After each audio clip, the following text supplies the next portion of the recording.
Olá, queridos, a todos nossos queridos alunos do curso de mestrado em teologia. Aqui vai o meu grande abraço e parabéns pela dedicação de todos vocês. Na nossa primeira aula, tivemos uma apresentação e também iniciamos os estudos metodológicos. Então, quando nós falamos de exegese, nós estamos falando de um recurso hermenêutico que segue um procedimento metodológico. Então, quando se faz a análise de um determinado trabalho seguindo os procedimentos metodológicos, entende-se que essa pessoa está tentando fazer uma análise exegética do determinado texto proposto para a análise. Então, vamos para a nossa segunda aula e dar continuidade nessa temática. Em nossa primeira aula, fizemos a apresentação de slides e disponibilizamos o material. Nesta segunda aula, pretendo fazer alguma coisa mais prática, utilizando a lousa e ressaltando de forma mais prática aqui com vocês os métodos e podendo explicar melhor dando exemplos. Ok, meus queridos? Bem, então vamos lá. Vamos para a aula de metodologia exegética. Metodologia exegética. Anote aí também, metodologia exegética.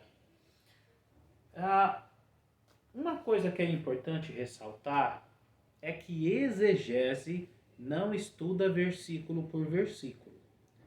Nós temos alguns comentaristas da Bíblia, como o Champlin, que tem o Antigo Testamento interpretado versículo por versículo, o Novo Testamento versículo por versículo.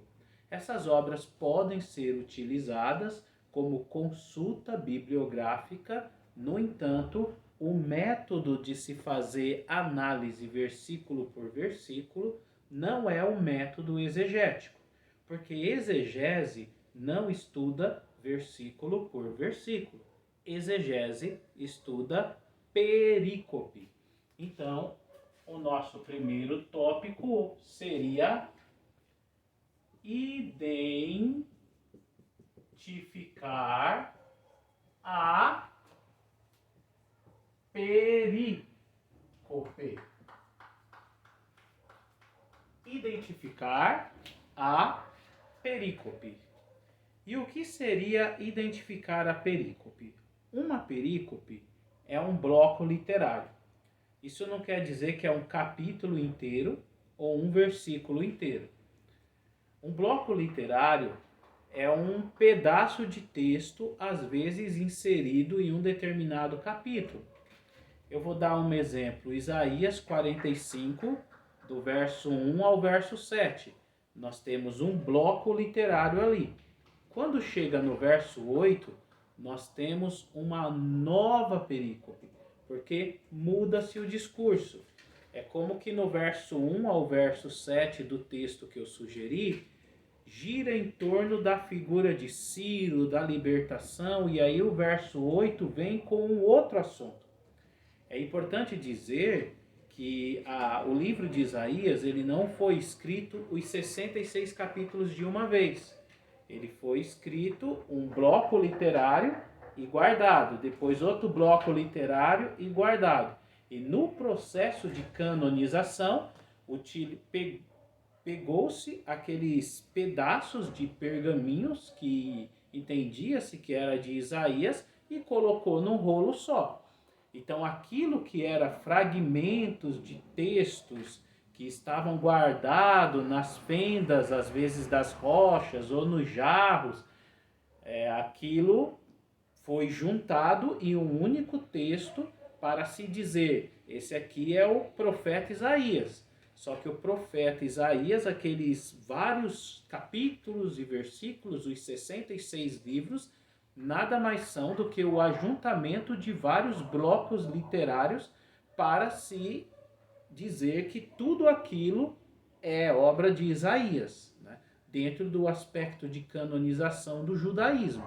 Então, o que é de Isaías? É tudo aquilo ali. Então, pega tudo aquilo ali e produz em um único rolo. Aí, queridos, vale a pena dizer que nesse processo nós temos entre uma perícope e a outra perícope a diferença de meses, anos e até de autores. Pode ser que no mesmo livro de Isaías nós tenhamos um bloco literário ou uma perícope que pode ser do profeta Isaías e outro bloco literário que pode ter sido de um dos seus discípulos posteriormente, anos lá na frente. E só posteriormente, na época de juntar tudo, é que pegou o que era entendido do profeta Isaías e escreveu em um único rolo. Então a exegese, ela quer analisar de forma minuciosa, bloco literário por bloco literário, perícope por perícope. Então a primeira coisa no estudo da exegese é a identificação do bloco literário, é a identificação da perícope. Uma perícope no Novo Testamento pode ser uma parábola, pode ser um determinado texto, como as bem-aventuranças. Então temos um texto específico que é uma perícope. Vou analisar esse bloco literário em detrimento à perícope anterior e em detrimento à perícope posterior. Tudo bem? Mamão com açúcar? Na última aula eu cheguei a dizer que o Almeida tem um jeito legal de tentar identificar as perícopes. Eu acredito que não dá para vocês verem, mas, por exemplo, Salmo 24, verso 1 e 2, começa aqui, do Senhor é a terra. Aí o do, que acho que não vai dar para vocês verem, ele está em maiúsculo e em negrito. Aí no verso 2, o porquê, o P não está em negrito. Aí o verso 3, quem está em negrito.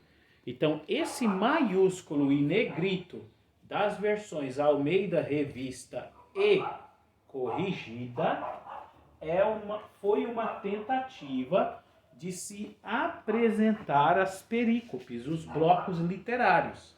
Então é importante dizer que exegese estuda perícope. Logo nós estaremos fazendo análises de perícopes a partir do grego do Novo Testamento. E para quem também estiver fazendo a parte de Antigo Testamento, o hebraico para o Antigo Testamento. A análise de perícopes para o Novo Testamento e o estudo da exegese a partir da análise de perícopes do Novo Testamento, a partir do grego e submetendo a perícope à metodologia exegética, e quando é Antigo Testamento, fazendo a mesma coisa, mas com textos do Antigo Testamento que por sua vez são em hebraico. Tudo bem? Então vamos lá.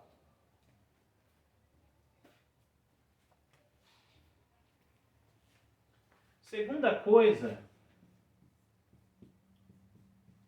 tradução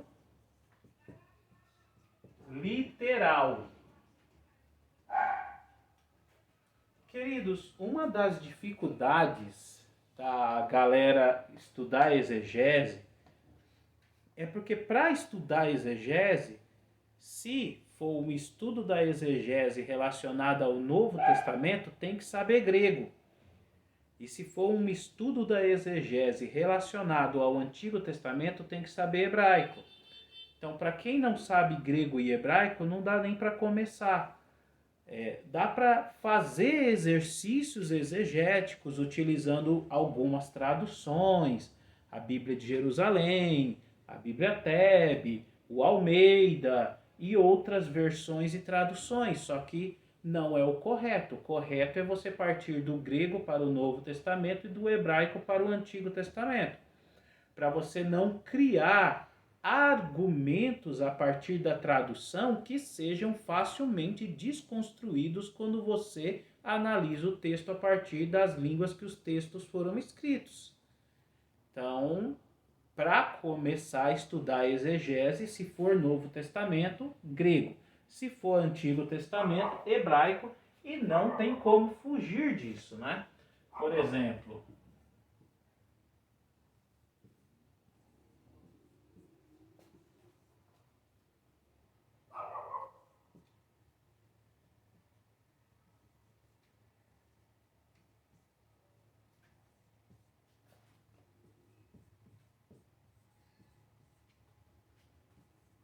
João 1:1.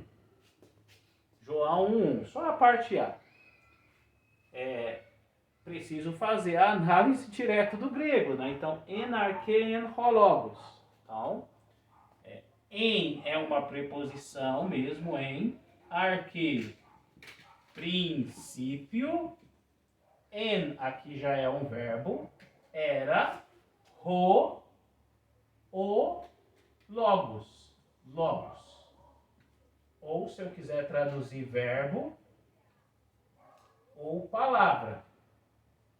Aí tudo isso aqui vai ser importante na exegese. Por que eu estou traduzindo logos por verbo? Ou porque eu estou traduzindo logos por palavra, né?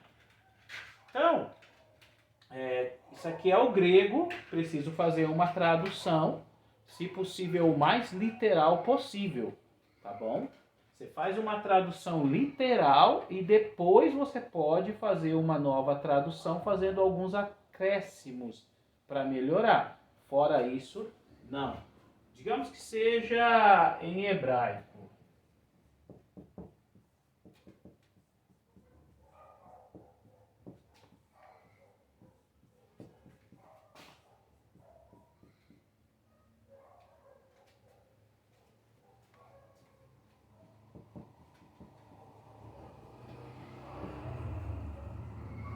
Digamos que seja em hebraico, Gênesis 1. Vou fazer a mesma coisa, colo o texto em hebraico e faço a tradução embaixo. Bereshit, em. O B é em, o Reshit, princípio. O Bará, criou. O Elohim, Elohim mesmo. Agora, se eu traduzir Elohim por Deus, depois eu vou ter que explicar por que eu resolvi traduzir Elohim por Deus. E tudo isso é exegese, né? Elohim é o nome da divindade, como os judeus chamavam Deus no Antigo Testamento, um dos vários nomes. E aí o Almeida não mantém Elohim, ele traduz por Deus, tem vários problemas. Elohim é plural, ele coloca Deus no singular. Elohim é um nome, Deus não é bem um nome, é um título, porque quando você vai no contexto eclesiástico, quando uma pessoa diz que é servo de Deus no mundo religioso, melhor dizendo, ele tem que especificar, porque senão fica no ar. Qual Deus? Porque tem um monte. Ah, é o Deus do judaísmo? Ah, então eu estou pensando em Yahvé, Yehová, Elohim. É o Deus do cristianismo? Ah, então é o conceito trinitariano de divindade, a partir da ideia do Pai, do Filho e do Espírito Santo como Deus na singularidade, porém três em pessoalidade. Então, a forma como eu traduzir é muito importante, porque como eu traduzir, na parte da metodologia da tradução literal, é o que lá na frente eu vou explicar. Se eu traduzir de uma forma e depois utilizar outros termos que não são os que eu traduzi, eu mesmo estou chamando a minha tradução de fútil. Então, se eu estou traduzindo Gênesis 1:1 e coloco o nome Elohim, eu não posso ficar falando Deus, eu tenho que trabalhar a partir da ideia do Elohim Criador. Se eu estou falando que no princípio era o Logos e eu mantenho o Logos, eu trabalho com o Logos. E se eu traduzir o Logos por palavra, depois eu vou ter que explicar o porquê dessa tradução. Queridos, até aqui tudo bem? Então, o segundo passo, tradução literal. Eu vou dar um tempinho para vocês copiarem, vocês podem pausar e copiar, porque aí eu venho apagando esses dois exemplos aqui.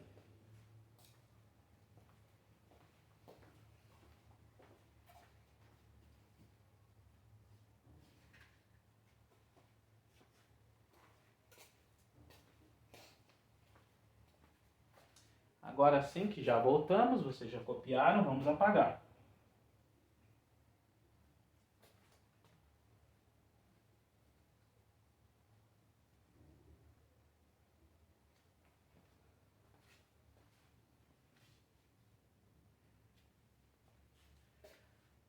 Queridos, dentro da tradução literal, eu posso abrir para o A. Eu posso trabalhar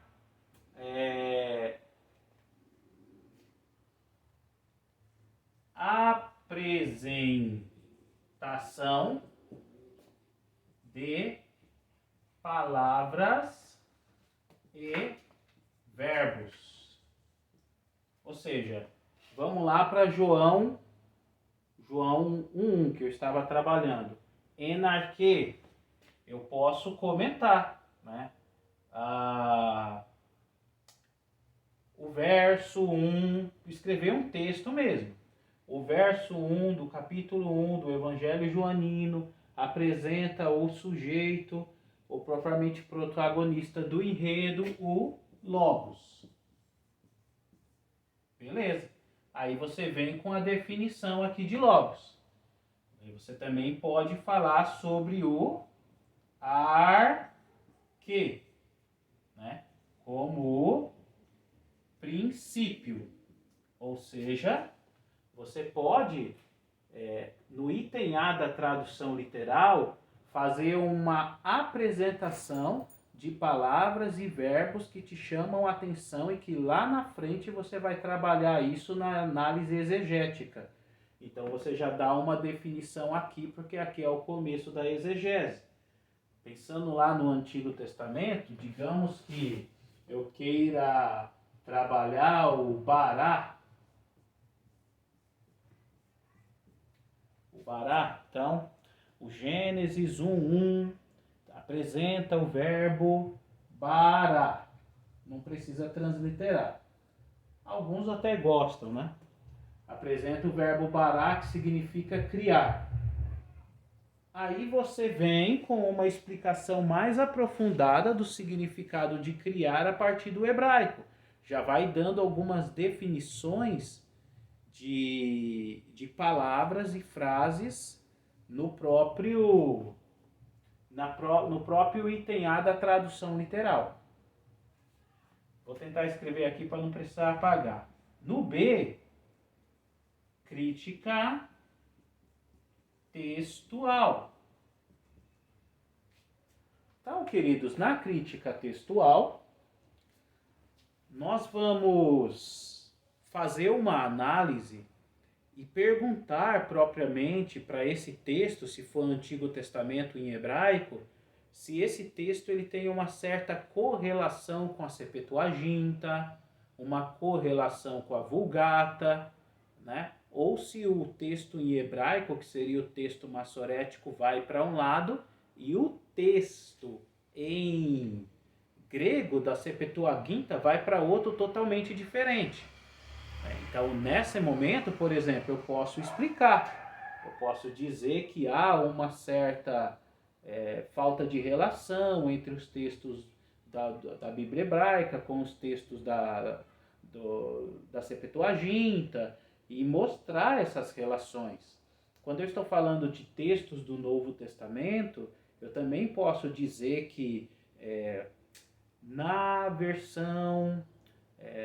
no texto grego joanino, no capítulo 1, versículo 1, o Logos se torna o sujeito, o protagonista da apresentação do texto. No entanto, observa-se que algumas versões em português, tais como, aí você demonstra, né? Almeida Revista e Corrigida, Almeida Revista e Atualizada, Nova Versão Internacional, e faz uma análise comparativa das versões também. Você consegue identificar aonde propriamente as versões e as traduções se assemelham com o grego ou se distanciam. Então, tudo isso você pode trabalhar nessa parte B, chamada de crítica textual, tá? Então, tradução literal. Embaixo da tradução literal, você vem com item A, apresentação de palavras e verbos. E item B, crítica textual, ok?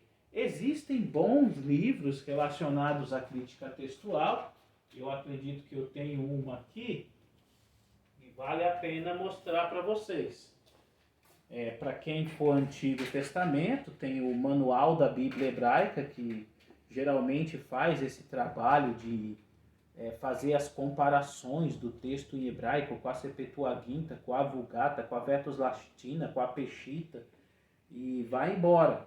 E você também tem bons materiais para o Novo Testamento, para fazer essa análise, né? Inclusive em algumas Bíblias, você tem os símbolos, que às vezes esses símbolos precisam de alguns livros, como manuais, para você identificar aquele determinado símbolo do Novo Testamento que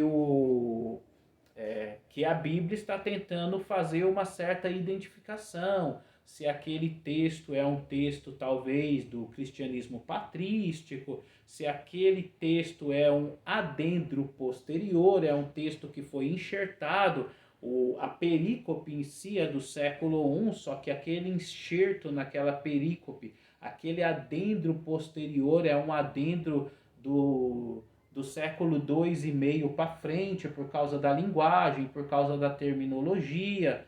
Então, essas complexidades você consegue trabalhar nesse item B, que seria o item da crítica textual. Então, queridos, primeira coisa, identificar a perícope. Depois, tradução literal. Depois, item A do segundo tópico, apresentação de palavras e verbos. Eu vou descrever, destacar melhor ali palavras e verbos. E depois o B, crítica textual. Eu vou submeter a minha perícope a partir de uma tradução literal que eu fiz do grego para o Novo Testamento, do hebraico para o Antigo Testamento, e vou fazer análises comparativas com outras traduções e versões de relevância para saber se as mesmas também observam aquela mesma linha de tradução ou se estão totalmente fora, porque também tem isso, né? Às vezes o trabalho do Almeida ou outra versão e tradução está totalmente fora do texto. Ok, meus queridos, bem, como nós já estamos indo aí para, bem dizer, 25 minutos, eu acho que podemos encerrar por aqui para a aula não ficar tão longa e vocês irem acompanhando as aulas complementares que eu vou ministrando. Que Deus abençoe a todos vocês, shalom e até a próxima aula. Graça e paz a todos.